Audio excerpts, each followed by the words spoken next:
시간 참 빠르다라는 생각이 듭니다. 이제 뭐 다음 또 한 주 지내면 또 구정 명절이 또 어느새 우리 곁에 다가오고 있다라는 그런 생각이 듭니다. 참 시간이 빠릅니다. 자, 오늘은 공의와 정의를 행하게 하려고라는 제목으로 말씀을 나누려고 합니다.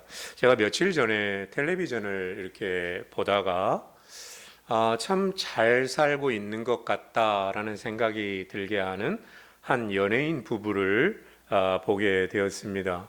누구냐면 아마 아실 거예요. 진태현, 박시은 부부. 혹시 아십니까? 진태현, 박시은 부부였습니다. 그 이야기를 듣다가 참 선한 영향력을 이렇게 끼치며 살고 있는 것 같다는 생각이 들었어요. 이 두 사람이 신혼여행을 보육원으로 갔다 그러죠. 제주도에 있는 한 보육원으로 갔다고 합니다. 그 남자 친구가 남자 연예인이 어렸을 때 부모님이 이혼함으로 말미암아 어렵게 컸는데 그 환경을 자기가 알기 때문에 좀 그런 것들을 경험해 보고자 이제 보육원으로 신혼여행을 갔다고 합니다. 그리고 거기서 한 친구를 입양하죠. 그 한 친구를 입양하는데 그 친구의 나이가 18살입니다. 그러니까 보통 입양한다고 하면 아이들을 입양하잖아요. 갓난 아이들 입양하는데 18살 청소년을 입양을 합니다. 그래서 사회에 큰 화제가 됐죠. 지금은 조정이 되었는지 모르지만 당시만 해도 고아로 이제 보육원에 들어가면 만 18세가 되면 나와야 되잖아요. 사회로 나와야 됩니다. 그래서 일정 기간 동안 국가에서 좀 자립할 수 있도록 지원을 하지만 18세에 사회로 나온다는 것이 굉장히 어렵잖아요, 혼자.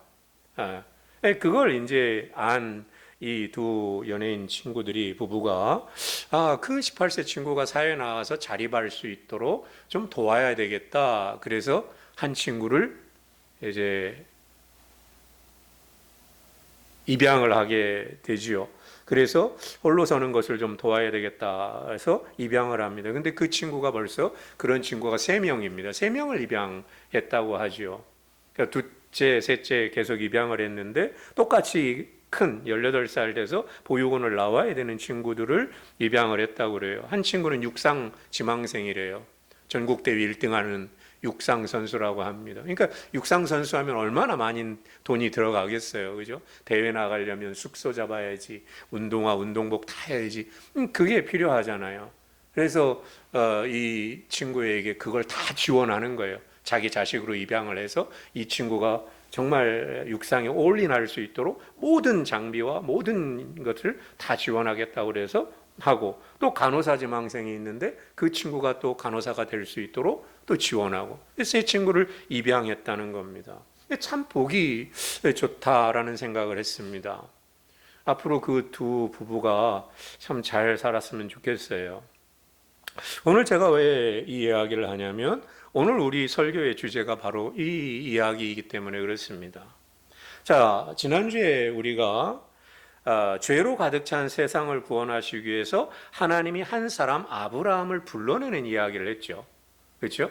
불러내는 이야기를 했습니다. 그 말씀의 핵심은 뭐였냐면 너는 너의 본토 친척 아버지 집, 너의 고향과 친척과 아버지 집을 떠나서 내가 너한테 보여줄 땅으로 가라 라는 것이었습니다. 지난 시간에 너의 고향과 친척과 아버지 집을 떠난다라는 얘기가 무슨 의미인지는 제가 지난주에 말씀드렸습니다. 그러면 그 다음에 그러면 내가 너에게 보여줄 땅이 어디냐는 거죠. 너는 너의 고향과 친척과 아버지 집을 떠나서 내가 너한테 보여줄 땅으로 가라 그러는데 그 땅이 과연 어디냐는 거예요. 여러분 그 땅이 어디입니까? 이렇게 질문하면 가나안 땅이라고 쉽게 대답합니다. 가나안 땅이라고 쉽게 대답해요. 그렇죠? 물론 맞습니다. 5절 마지막 부분에 보면 12장 5절 마지막 부분 12장 5절 마지막 부분에 보면 마침내 가나안 땅에 들어갔더라 라는 말이 나와요. 12장에 보면 마침내 가나안 땅에 들어갔더라 라는 말이 나옵니다. 그걸 보면 가나안 땅인가 보다 라는 생각이 듭니다. 그러면 자 보세요. 그러면 과연 가나안 땅이 하나님이 보여줄 땅인가? 하나님이 아브라함에게 너 고향과 친척과 아버지 집을 떠나서 보여줄 땅으로 가라는데 그 땅이 진짜 가나안 땅인가? 여러분, 아브라함을 불러내신 목적이 그저 한 개인에게 땅을 주기 위함인가? 그렇지 않죠. 땅을 주는 게 목적이라면 가나안 땅보다 훨씬 좋은 땅들이 많은데 그 땅 주면 되지. 왜 그렇게 이야기할까? 그러니까 땅의 궁극적인, 하나님이 고향과 친척 아버지의 집에서 아브라함을 불러낸 궁극적인 목적은 땅이 아니라 뭔가 목적이 있다는 겁니다. 아브라함을 불러낸 목적이 있다는 거죠. 그 목적이 뭘까? 하나님이 아브라함을 부르시면서 하신 말씀이 있습니다. 스크린 보시기 바랍니다. 자, 창세기 12장 2절이에요. 자, 내가 너로 큰 민족을 이루고 내가 너한테 복을 주어서 내 이름을 창대하게 할 것인데 너는 복이 될 거야. 너를 축복하는 자에게 내가 복을 주고 너를 저주하는 자에게 내가 저주할 건데 땅의 모든 족속이 너로 말미암아 복을 얻을 것이라 하신지라. 이렇게 이야기해요. 이렇게 이야기합니다. 그러니까 복을 주시겠다는 겁니다. 하나님이 아브라함을 불러내신 다음에 복을 주시겠다는 거예요. 근데 그 복이 두 가지예요. 하나는 뭡니까? 너로 큰 민족을 이루어서 네 이름을 창대하게 하겠다는 거예요. 그죠? 너로 큰 민족을 이루겠다는 거하고 네 이름을 창대하게 하겠다라는 겁니다. 그런데 그걸 끝나는 게 아니라, 그것으로 끝나게 하는 게 아니라 뒤에 나오는 말들이 있죠. 너는 복이, 어디 갔어? 너는 복이 될지라. 그 다음에 땅의 모든 족속이 너로 말미암아 복을 얻을 것이라 하신지라입니다. 그렇죠? 무슨 말이냐? 하나님이 아브라함을 부르신 목적이 있다는 거죠. 그러니까 아브라함을 부르신 목적이 야, 너 그저 순종하면 땅 줄게, 이게 아니라는 겁니다. 너 순종하면 복 줄게, 그런 수준의 이야기가 아니라는 거죠.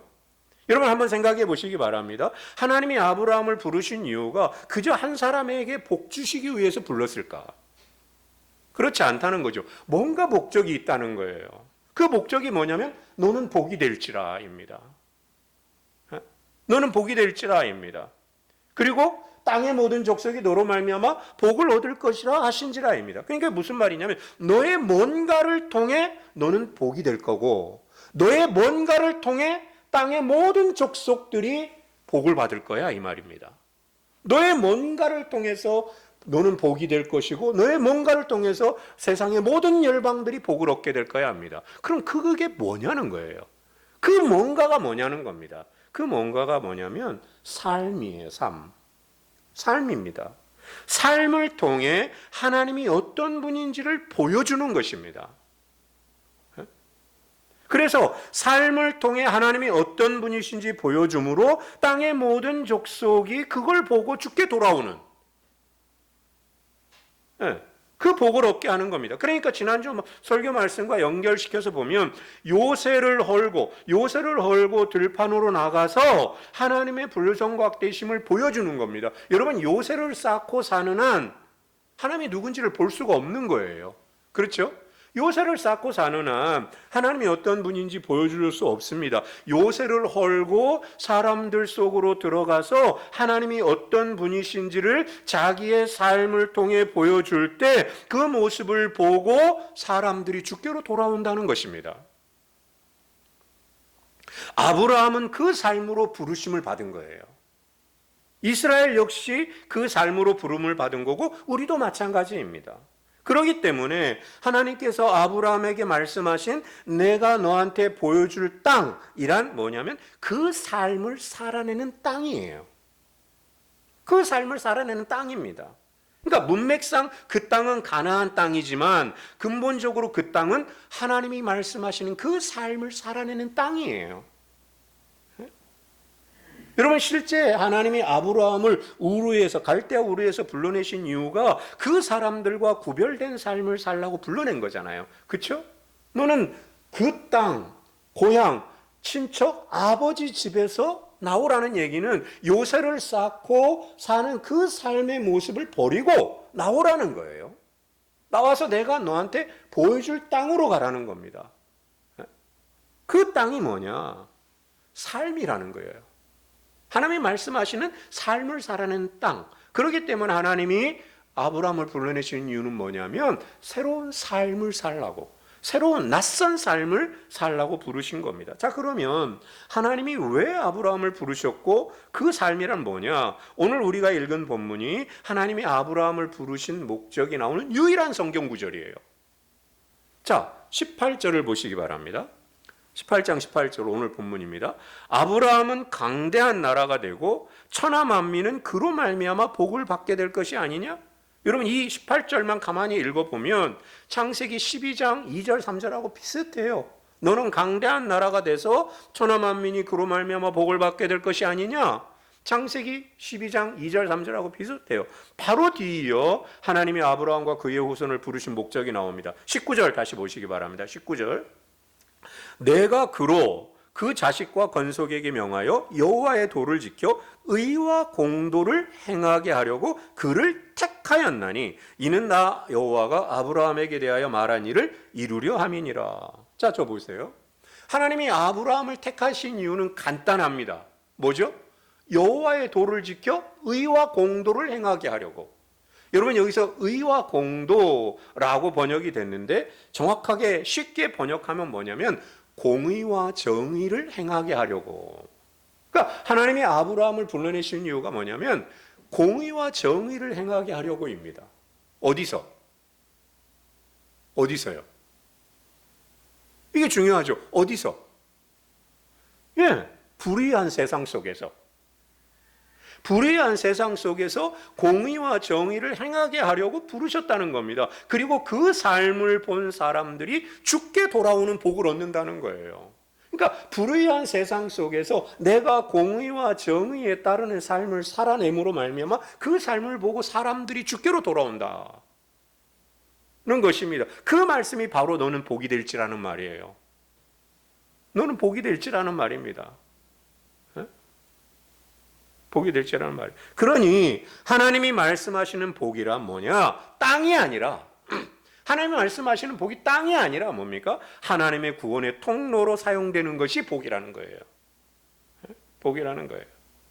그리고 그런 삶을 살아갈 때 그 땅에서 약속하신 복을 받는 겁니다. 그래서 아브라함을 부르신 이유가 뭐냐? 그 땅에서 하나님이 보여주신 그 땅에서 하나님 당신의 성품인 공의와 정의를 드러내는 삶을 살라고 부르신 겁니다. 여러분 이스라엘을 부르신 이유도 그거예요.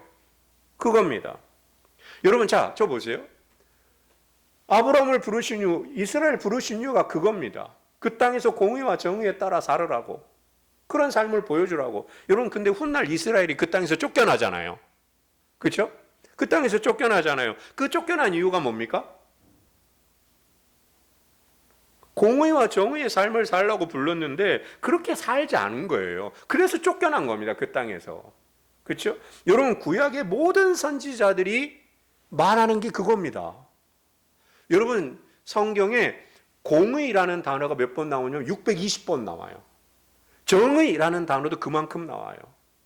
여러분 가끔 목사님들이 설교하다가 우스갯소리를 그런 말 하죠. 아무것도 염려하지 말라. 몇 번 나온다고 그래요? 성경에? 아무것도 염려하지 말라. 성경에 몇 번 나온다고 그래요? 365번 나온다고 그러죠? 믿거나 말거나. 그러니까 365일 동안 염려하지 마라. 뭐 그렇게 설교하잖아요, 목사님이. 예? 여러분 근데 공의와 정의라는 단어가 620번 이상 나와요. 그러니까 얼마나 이 단어가 중요한 단어인지를 알아야 됩니다. 대표적인 성경 구절 하나 볼까요? 한번 넘겨보시기 바랍니다. 이사야 5장 7절이에요. 자 보세요. 무릇 만군의 여호와의 포도원은 이스라엘 족속이요 그가 기뻐하시는 나무는 유다 사람이라. 그러니까 하나님이 포도원 직이에요. 포도나무는 이스라엘 족속이에요. 그래서 그들에게 정의를 바랬더니 도리어 포악함을 맺고 그들에게 공의를 바랬더니 도리어 부르짖음했다. 이스라엘 백성들에게 하나님이 정의를 원하고 공의를 기다렸는데 포악을 맺은 거예요. 그래서 쫓겨난 겁니다. 그 땅에서 쫓겨난 겁니다.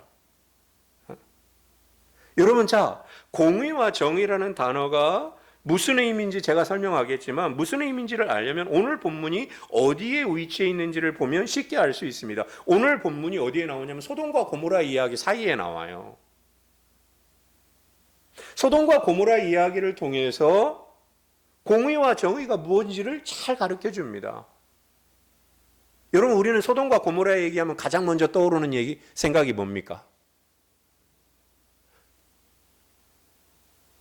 좀 대답 좀 해주세요. 불쌍히 여기고. 여러분, 소돔과 고모라 얘기하면 가장 먼저 무슨 얘기예요, 목사님들이? 동성애 얘기합니다. 그렇잖아요. 동성애 얘기합니다. 나중에 제가 또 설명하겠지만 그런 이야기는, 자 보세요. 근데 그런 본문이 아니에요. 그런 이야기 나오지만, 자 소돔과 고모라 이야기 안에 오늘 본문이 있어요. 자 오늘 본문 18장 1절에 보면, 자 저 보세요. 제가 설명할게요. 18장 1절에 보면 무슨 이야기가 나오냐면 하나님이 아브라함에게 나타나요.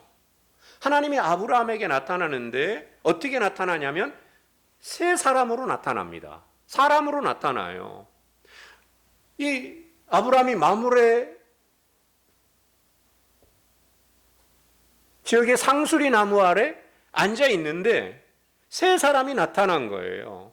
하나님이 두 천사와 함께 나타난 겁니다. 두 천사와 함께 나타난 거예요. 그때 이 지나가는 세 사람을 보고 아브라함이 어떻게 하냐면 극진히 대접하죠. 세 사람을 극진히 대접하면 하나님인 줄 몰라요. 그냥 극진히 나그네를 대접합니다. 그 이야기가 나오고 오늘 본문 이야기가 나와요. 자, 그리고 나서 하나님은 아브라함에게 남고 두 천사는 어디로 가냐면 소돔과 고모라로 갑니다. 두 천사는 소돔과 고모라로 나가요. 자, 그래서 소돔과 고모라를 심판하는 이야기가 나오는데 왜 심판하냐면 이거예요. 자, 저 보세요. 아브라함을 떠난 두 천사가 저녁 해질녘쯤 되었을 때 소돔성을 지나가게 됩니다. 언제요? 저녁 해질녘쯤에 소돔성을 지나가요. 여러분, 나그네가 낯선 도시에 저녁 때 지나간다는 건 굉장히 위험한 일입니다. 그래서 롯이 성문 앞에 앉아 있다가, 잘 들으셔야 됩니다. 롯이 성문 앞에 앉아 있다가 두 사람, 여긴 두 천사죠. 근데 사람이에요. 두 사람이 지나가는 걸 보고 날이 저물 때예요. 그러니까 이 롯이 막 달려가 가지고 이 두 사람에게 뭐라고 그러냐면, 안 된다. 지금 가면 안 되니까 빨리 우리 집에 들어와라. 우리 집에 들어와서 자고 먹고 내일 아침에 날이 환할 때 길을 떠나라 라고 롯이 권면합니다. 그러자 이 두 사람이 뭐라 그래요? 아니야, 우리 그냥 길에서 노숙할게 라고 말합니다. 그러자 롯이 강청해요. 롯이 강청해서 두 사람을 집으로 데리고 들어가서 재우죠. 그때 어떤 일이 벌어집니까? 소돔과 고모라 사람들이 찾아와서 문을 두드리죠. 문을 두드리면서 내놓으라는 겁니다. 왜? 성폭력하겠다는 겁니다. 그 낯선 두 사람 니네 집에 들어갔는데 내놓으라는 거예요. 에? 그러니까 성폭력을 행하겠다는 겁니다. 에? 그래서 소돔과 고모라가 심판을 당하는 거예요. 에? 그래서 이처럼 오늘 본문은 아브라함이 나그네를 대접하는 이야기와 롯이 두 천사 나그네를 극진히 대접하는 이야기 사이에 있습니다. 이 이야기를 통해서 공의와 정의가 뭔지를 보여주는 거예요. 그러면 조금 더 구체적으로 공의라는 게 뭐냐? 공의라는 게 뭐냐? 여러분, 성경에서 공의라고 번역되는 제다카라는 단어는 어떤 뜻이냐면 관계적인 단어예요. 관계적 단어입니다. 공의. 여러분, 이스라엘에게 있어서 가장 중요한 관계는 하나님과의 관계와 이웃과의 관계이죠. 그렇죠? 그래서 공의란 하나님 관계에서 어떤 관계를 맺고 이웃과의 관계에서 어떤 관계를 맺느냐는 것이에요. 자, 먼저 하나님 관계에서의 의롭다는 말은 무슨 말이냐? 여러분, 자, 하나님과의 관계 속에서 의롭다는 말은 무슨 말이냐? 이걸 알려면 하나님이 아브라함을 의롭다고 하신 적이 있어요. 그 상황을 보면 알아요. 언제 하나님이 아브라함을 의롭다고 그러냐면 이런 적이 있습니다. 창세기 15장에 가면 아들이 없잖아요, 아브라함에게. 그때 하나님이 아브라함을 데리고 나가서 야, 하늘의 뭇별들을 봐라. 내가 이 별처럼 네 후손을 네게 줄 거다 라고 말합니다. 그러자 아브라함이 하나님의 말씀을 믿어요. 아멘 합니다. 믿습니다. 그 믿음을 보시고 하나님이 아브라함을 어떻게 해요? 의롭다 하세요. 그러니까 하나님과의 관계 속에서 의롭다라는 말은 뭐냐면, 의롭다는 말은 뭐냐면 내 상황이나 처지에 관계없이, 내 상황이나 처지에 관계없이 오로지 자기에게 말씀하시는 하나님의 가능성에 대해서 동의하는 거예요. 내 상황이나 처지를 보면 아닌데 하나님이 말씀하시기 때문에 아멘. 그게 의로운 거예요. 그럼 이웃과의 관계 속에서 의를 행한다는 말은 무슨 말이냐? 이웃과의 관계에서 의를 행한다는 말은 올바른 관계를 맺는 겁니다. 헐뜯지 않는 거예요. 헐뜯지 않는 겁니다.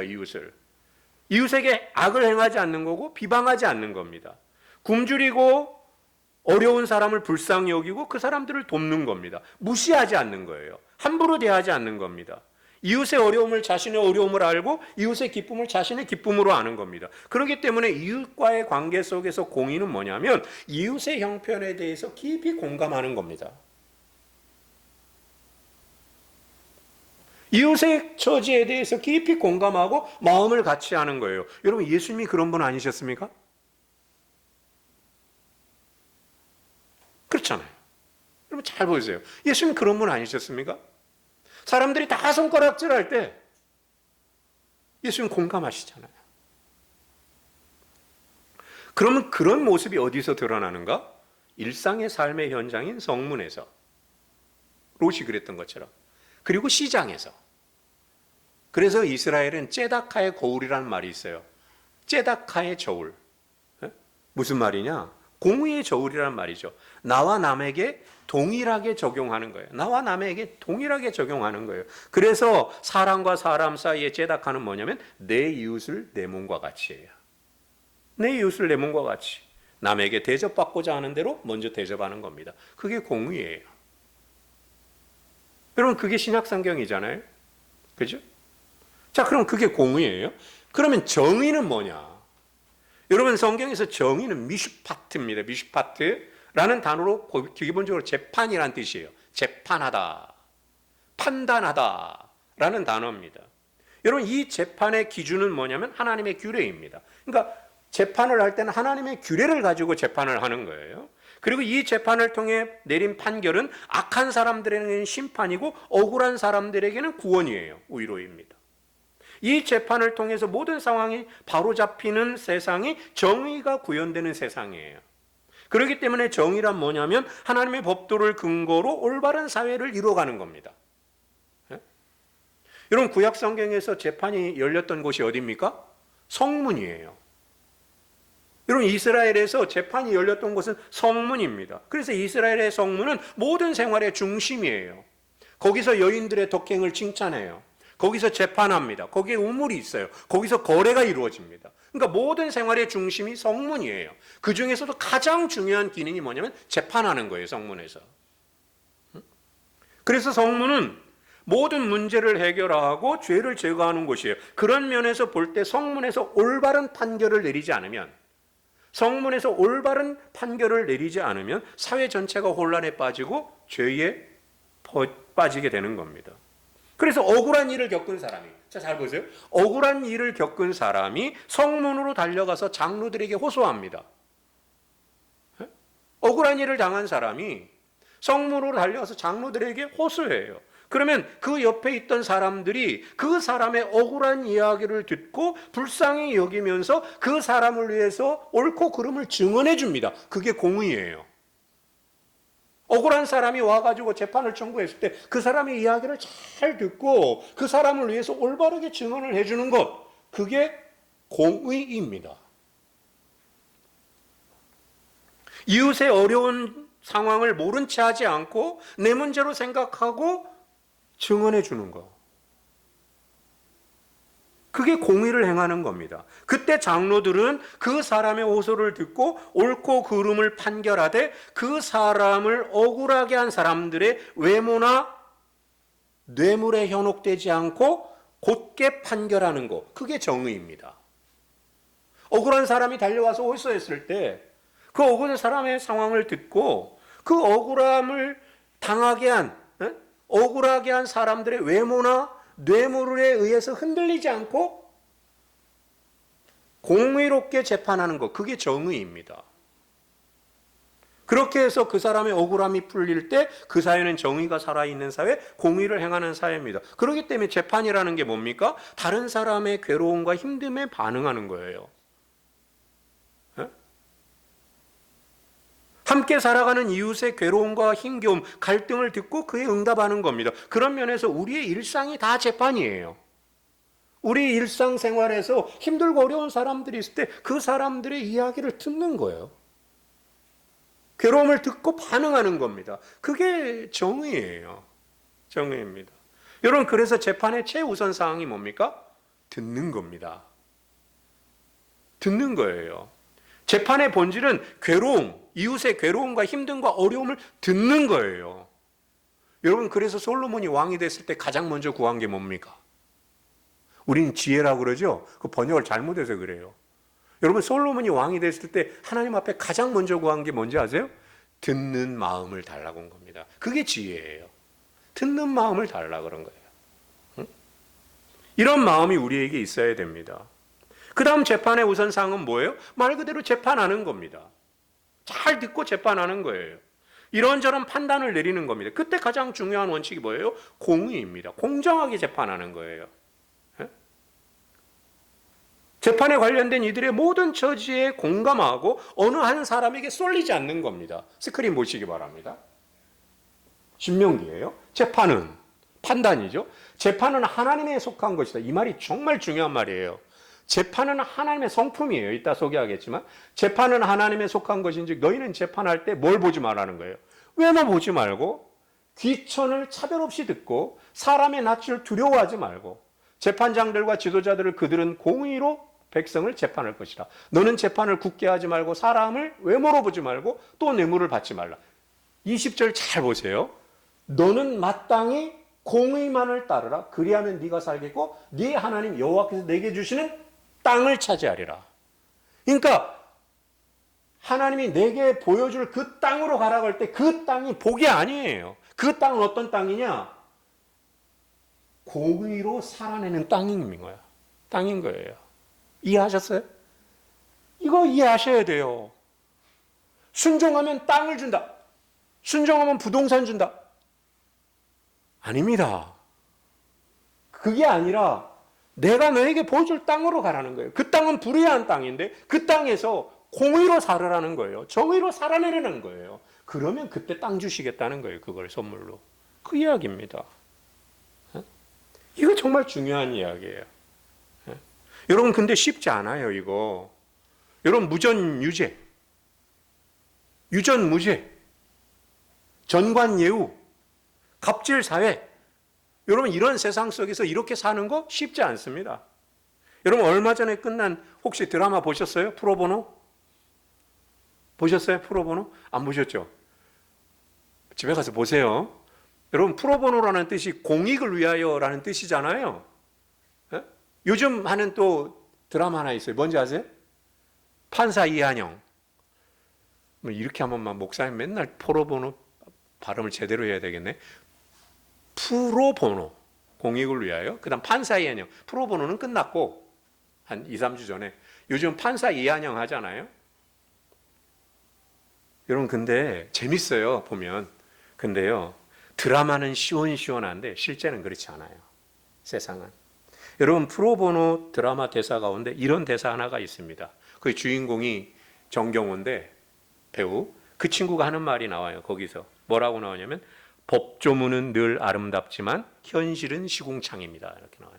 법조문은 아름다운데 현실은 시궁창이라는 거예요. 여러분, 그런 세상 속에서 내가 공의로 정의로 산다는 건 쉽지 않습니다. 권사님 문 좀 조금 닫아주시면 좋을 것 같아요. 바람 들어와서 추우실까 봐. 여러분, 그런 사회에서 내가 공의롭게 산다는 거 쉽지 않아요. 여러분, 외모와 귀천에 따라 판단하지 말라. 여러분, 외국인 근로자 대할 때 조심해야 합니다. 한국인과 외국인으로 나누는 거 조심해야 합니다. 백인과 흑인으로, 아파트 평수로, 어디에 사느냐로, 학벌로. 여러분, 그래서는 안 됩니다. 여러분, 그렇게 하는 사람들은 누구냐면 조폭들이나 그렇게 하는 거예요. 여러분, 조직폭력배의 특징이 뭡니까? 조직폭력배의 특징은 뭐냐면 자기들이 가지고 있는 힘을 자기들을 위해서만 씁니다. 그렇죠? 조폭들은 자기들이 가지고 있는 힘을 자기들을 위해서만 씁니다. 조직 안에서는 서로 지켜주고 보호하고 책임져요. 근데 자기 조직 밖에 있는 사람들한테는 전혀 보호하지 않고 이용만 합니다. 오히려 폭력을 행사하죠. 그죠? 그래서 자기들끼리만 챙기고 다른 이들에게는 무관심한 거예요. 그게 조직 폭력배예요. 폭력을 행사하고. 여러분, 그래서 자기끼리만 챙기고 다른 사람들에게는 무관심하거나 오히려 해를 끼치는 그런 집단이면 그건 국가도 조폭이고 교회도 조폭일 수 있어요. 어느 집단이든 자기만 알고 다른 사람들의 어려움에 무관심하거나 해를 끼치면 그게 국가든 교회든 어느 집단이든 조직폭력배와 똑같은 겁니다. 그러면 찾아보세요. 그러면 이런 재판제도는 누구를 위해서 존재하는가? 고아와 과부와 나그네를 위해서 존재하는 거예요. 약자들을 위해서 재판은 존재합니다. 여러분, 힘 있는 사람이나 부자들은 재판 필요 없어요. 왜? 돈으로 해결하면 되거든. 그죠? 힘으로 해결하면 되거든. 여러분, 그 드라마에 다 나옵니다. 여러분, 그거 요즘 만든, 참 재밌는 게 요즘 만든 드라마는요, 요즘 시대를 다 반영해요. 에? 자기가 가지고 있는 돈으로, 자기가 갖는 힘으로 재판 바꿔버리잖아요, 아예. 에? 그러니까, 재판제도는 누구를 위해서 존재하냐면 힘이 없는 약한 사람들을 위해서 존재해요. 자신의 재판 이외에는 자기의 억울함을 풀 수 없는 그런 연약한 사람들을 위해 존재하는 겁니다. 그래서 억울한 과부는 신약 성경에 나오죠. 누가복음에. 억울한 과부가 재판관이 악한데도 불구하고 계속 찾아가서 해달라는 거예요. 풀어달라는 거예요. 자기 억울함을. 여러분, 그렇게 해가지고 자기의 억울함이 풀어진다면 그 사회는 정의가 살아있고 공의가 살아있는 사회입니다. 그런데 그렇게 억울한 사람이 찾아가서 계속해서 부르짖는데도 불구하고 그 억울함이 풀어지지 않으면 어떻게 되는지 아세요? 하나님 앞에 부르짖는 방법밖에 없어요. 그래서 하나님 앞에 그 억울함을 해결해달라고 부르짖으면 하나님이 친히 듣고 내려와서 심판해버립니다. 그게 소돔과 고모라의 얘기예요. 그게. 18장 20절 한번 보시기 바랍니다. 오늘 본문 뒤에 나오니까 18장 20절 여호와께서 또 이르시되 소돔과 고모라에 대한 부르짖음이 크고 부르짖는 거예요. 연약한 사람들이 그 죄악이 심히 무거우니 내가 이제 내려가서 그 모든 행한 것이 과연 내게 들린 부르짖음과 같은지 그렇지 않은지 내가 보고 알려하노라. 이렇게 나오는 겁니다. 그 다음 19장 13절 한번 넘어가서 보세요. 19장 13절 19장 13절 넘겨서 그들에 대한 부르짖음이 여호와 앞에 크므로 여호와께서 이곳을 멸하시려고 우리를 보내셨나니 우리가 멸하리라. 이해하셨죠? 그겁니다. 스크린 보시기 바랍니다.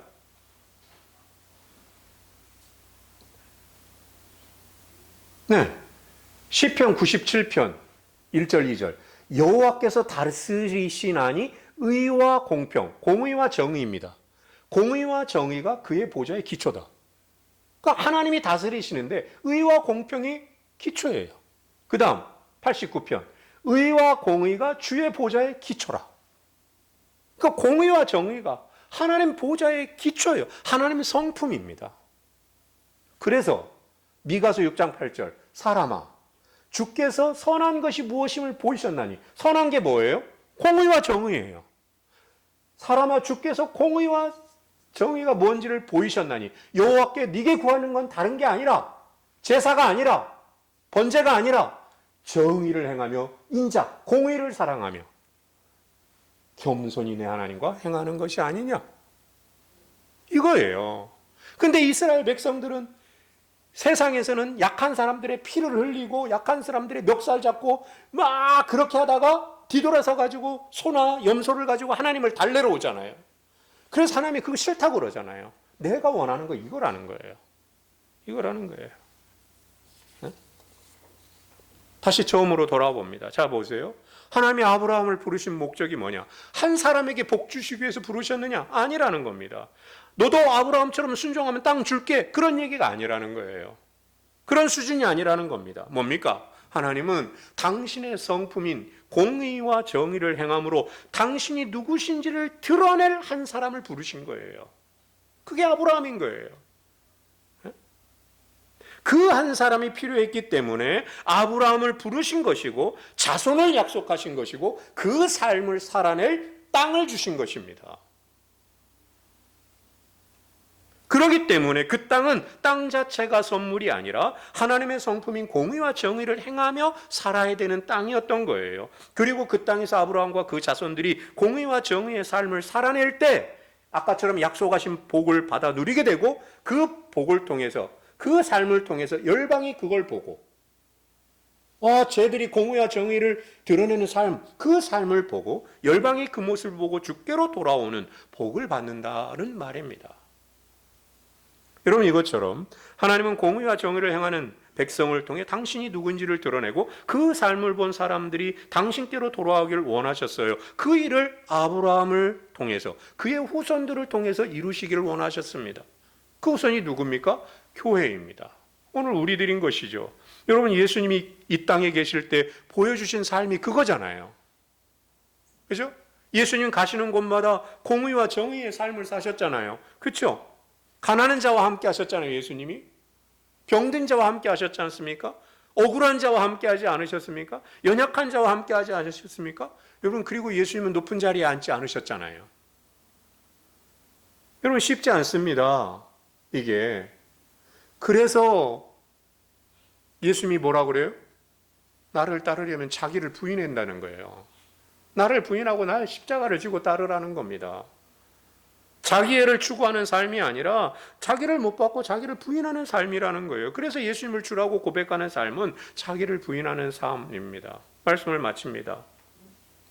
많은 사람들이 신앙을 그저 개인의 복, 내면의 평안, 사후의 천국, 죽으면 천국 간다는 수준으로 생각합니다. 제가 요즘 준비하고 있는 설교가 천국이에요. 우리 천국 가잖아요. 천국 간다고 그러잖아요. 그 천국이 뭐냐? 그걸 설교하려고 제가 요즘 책 읽고 공부하고 성경 읽고 있습니다. 다음 주에 하게 될지 조만간 하게 될 텐데, 여러분 보세요.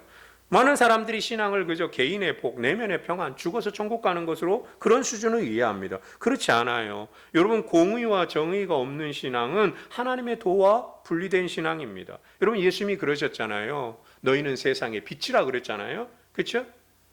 그러면서 뭐라고 그랬어요? 너희는 세상의 빛이라 너희 빛이 사람 앞에 비치게 해서 너희 빛이 사람 앞에 비치게 해서 너희 착한 행실을 보고, 그 착한 행실이 뭡니까? 공의와 정의예요. 그걸 보고 하늘에 계신 너희 아버지께 영광을 돌리게 하라. 그게 예수님이 하신 말씀이에요. 그 산상수훈의 핵심이 뭡니까? 왼편 맞으면, 이쪽이 왼편인가? 왼편 맞으면 오른편 갖다 대라는 거잖아요. 그렇죠? 네가 대접받고자 하는 대로 대접하라잖아요. 그게 산상수훈의 핵심이잖아요. 그렇죠? 그거 보여주라는 겁니다. 적용입니다. 나는 가정에서, 내가 가정에 있는, 나는 가정에서 우리 자녀들에게 공의와 정의의 삶을 살라고 가르치고 있는가? 나는 세상 속에서 약한 자의 목소리에 귀를 기울이고 있는가? 나는 불의 앞에 침묵하고 있지는 않는가? 여러분, 공의와 정의는 어떤 거창한 슬로건이 아니라 일상의 선택이에요. 아까도 제가 말씀드렸지만 우리 삶이 모두 다 공의와 정의의 판단이잖아요. 그죠? 아브라함을 부르신 이유, 오늘 우리를 부르신 이유와 다르지 않습니다. 공의와 정의 행하게 하려고. 우리 곁에 있는 연약한 이웃을 돌보는 삶입니다. 여러분, 자, 보시면 하나님을 영접하는 거 다른 거 아니에요. 여러분, 잘 들어보시기 바랍니다. 예수님이 그랬잖아요. 어린아이와 같은 자 하나를 영접하면 곧 나를 영접하는 거라고 그랬잖아요. 어린아이와 같은 자 하나를 영접하는 것이 곧 나를 영접하는 것이고 그것이 곧 하나님이 너를 영접하는 것이다 그랬잖아요. 그 어린아이가 누굽니까? 연약한 이웃입니다. 연약한 이웃이에요. 그죠? 그래서 이처럼 하나님에 대한 신앙은 우리 곁에 있는 연약한 이웃을 사랑하며 살아가는 삶으로 증명되는 거예요. 그게 목적입니다. 그래서 이 불의한 세상 속에서 이런 삶을 살아내므로 하나님이 주신 땅에서 복받는 인생이 되시길 바라고, 그런 삶을 보여주심으로 말미암아 주께로 모든 열방들이 돌아오게 하는 복의 통로로 살아가는 우리 모두 다 되기를 주의 이름으로 소망합니다. 기도하겠습니다.